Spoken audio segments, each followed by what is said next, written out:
You go public and 30 million people hear what you gotta say. Nothing, I mean nothing, will ever be the same again. Now, the work we did here is confidential, not for public scrutiny, any more than our one's family matters. We're very serious about protecting our interests. He's got something to say, he wants to say it, I want it on 60 Minutes. Maybe for the audience, it's just voyeurism, something to do on a Sunday night. And maybe it won't change a thing. And people like myself and my family are left hung out to dry, used up, alone. What does this guy have to say?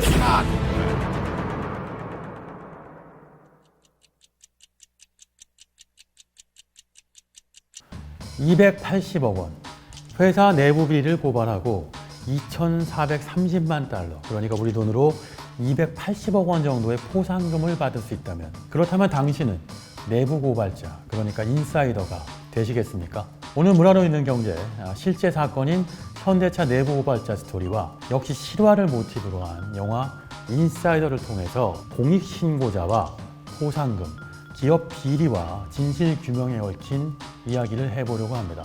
먼저 현대차 인사이더 이야기입니다. 김광호 부장이라는 분이 있습니다. 현대차 품질 전략팀 리콜 담당자로 일하고 있는데요.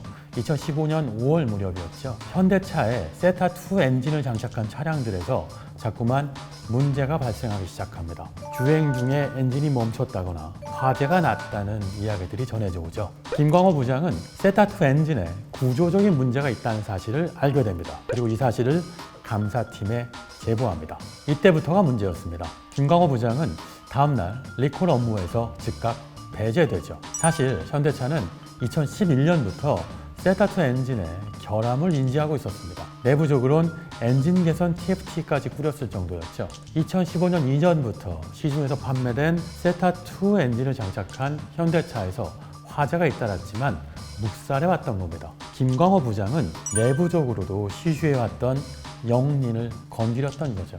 세타2 엔진은 현대차가 미쓰비시한테 라이센싱해온 시리우스 엔진을 대체할 수 있게 해준 중대형 차용 독자 엔진입니다. 고출력 버전이어서 소나타나 그랜저 같은 고부가가치 중대형 차량의 해외 수출길을 열었던 효자 상품이었죠. 현대차 안에서 세타2 엔진의 결함을 문제 제기하는 건 회사 행위나 다름없었습니다. 그러나 김광호 부장의 생각은 아주 달랐습니다. 소비자의 안전과 회사의 명성을 모두 위태롭게 만들 수 있는 엔진 결함 은폐야말로 회사 행위라고 생각했죠. 김광호 부장은 2016년 한국의 국토교통부와 미국의 도로교통안전국에 세타2 엔진 결함 문제를 공익 제보합니다. 자, 그러면 영화 인사이더로 들어가 볼까요? 1999년작인 인사이더는 알파치노와 러셀 크로우가 1999년도에 출연해서 만든 영화입니다. 담배 회사의 불법을 폭로한 휘슬블로어의 얘기를 담고 있죠.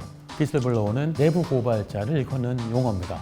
자, 거대 담배 회사 브라운 앤 윌리엄스의 내부 고발자 제프리 와이거는 담배 회사들이 담배 중독성을 높이는 암모니아 화합물을 첨가했다는 사실을 폭로하죠. 담배 회사들은 흡연자들한테 당연히 집단 소송을 당합니다. 무려 2,460억 달러의 배상금을 지불해야만 했죠. 하지만 담배가 폐암을 유발하고 중독성을 일으킨다는 진실만 밝히면 되는 줄 알았던 내부 골발은 인사이더 제프리 와이건한텐 아주 혹독한 인생의 시련을 안겨줍니다. 일단 와이건의 사생활이 폭로됩니다.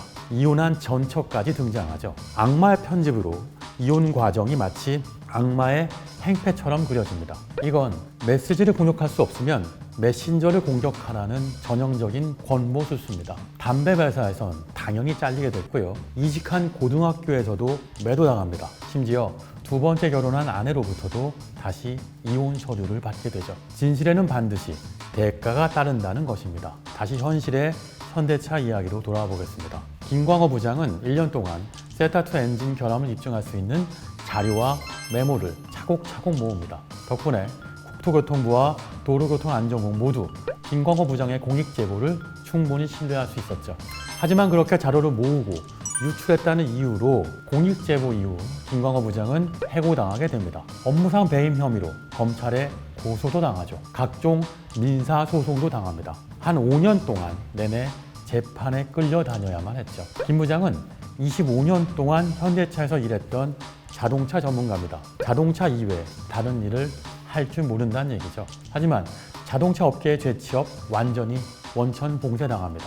사실상 커리어가 끝장났다고 할 수 있죠. 김광호 부장은 지금 자동차 업계가 아닌 공익신고자 보호를 위한 공익단체인 호루라기 재단에서 일하고 있습니다. 인생이 완전히 뒤바뀌어버린 거죠. 자, 그런데 지난 11월 9일이었죠.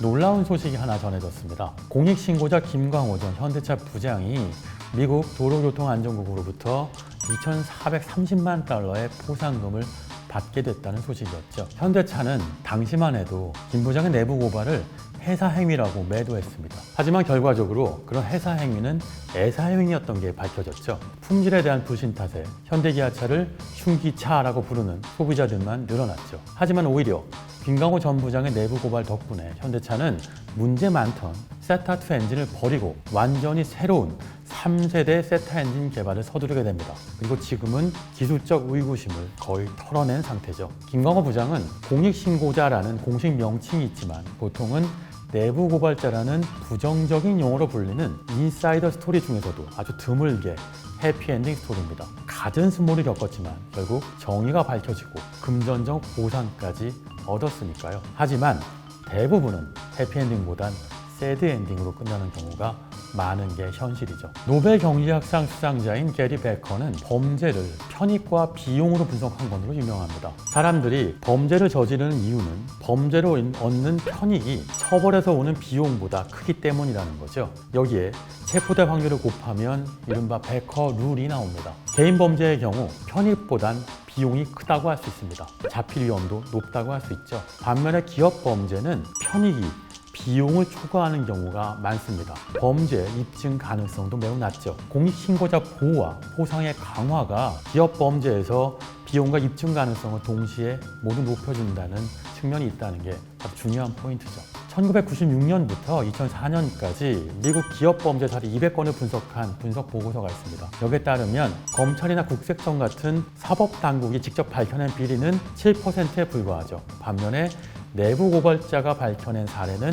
17%, 그리고 바이오 산업의 경우에 특히 41%에 달합니다. 내부 심판을 육성하겠다는 신호만 보내도 시장에선 이런 베커 룰에 따라 스스로 컴플라이언스 제도를 강화하는 효과를 얻을 수 있는 거죠. 컴플라이언스 제도란 준법 제도를 말합니다. 기업을 움직이는 건 언제나 득실이기 때문인 거죠. 그래서 공익신고자와 언론의 공조는 매우 중요해집니다. 아주 큰 범죄의 경우에는 24%는 언론에 의해서 밝혀집니다. 작은 기업 비리 역시 13%는 언론이 밝혀낸 것이죠. 그런데 언론이 밝혀낸 기업 비리를 따지고 보면 기업 내부의 인사이더, 휘슬블로어에 의존한 경우들이 대부분인 거죠. 결국 언론과 휘슬블로어의 공조, 그리고 규제 당국의 지원이 있어야만 바로 기업의 비리나 불법 행위를 밝혀낼 수 있는 겁니다. 영화 인사이더가 바로 이런 언론과 휘슬블로어, 규제 당국의 미디어 플레이를 보여주는 영화고요. 그런 식의 전략이 처음 태어났던 게 1990년대 후반입니다. 담배 회사의 광고를 앞세운 미디어 전략이 언론과 공익신고자의 저항을 압도하는 장면을 보여주죠. 제프리 와이건을 파렴치 안으로 몰고 결국 사실을 밝히려던 CBS의 광고를 통해서 압력을 넣죠. 그래서 인사이더에선 제프리 와이건 말고 내부 고발자가 하나 더 필요해집니다. 당초에 담배 회사 내부 고발자인 제프리 와이건의 제보를 받고 고발 프로그램을 제작하려고 했던 CBS 60minutes의 PD 로엘 버그먼이죠. 사실 CBS는 당시에 거대 광고주였던 담배 회사의 압력에 굴복합니다. 60minutes의 담배 회사 관련된 방송을 보류하죠. 로엘 버그먼은 자신의 편집본과 와이건의 자료를 모두 신문인 월스트리트 저널에 넘깁니다. 로엘 버그먼 역시 스스로 CBS의 인사이더가 된 것이죠. 결국 와이건의 명예는 회복됩니다. 담배 회사의 진실도 드러납니다. 하지만 로엘 버그먼 PD는 해당 보도를 끝으로 언론 현장을 떠납니다.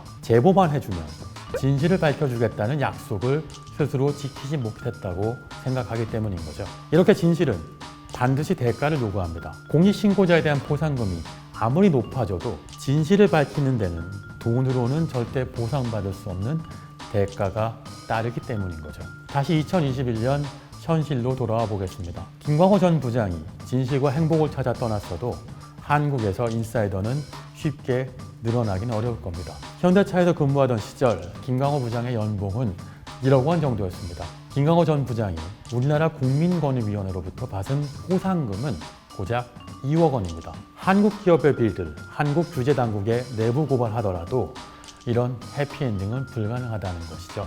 당신 회사의 비리, 과연 공익신고할 수 있을까요? Does he go on television and tell the truth? Yes. Is it newsworthy? Yes. Are we gonna air it? Of course not. Why? Because he's not telling the truth? No, because he is telling the truth.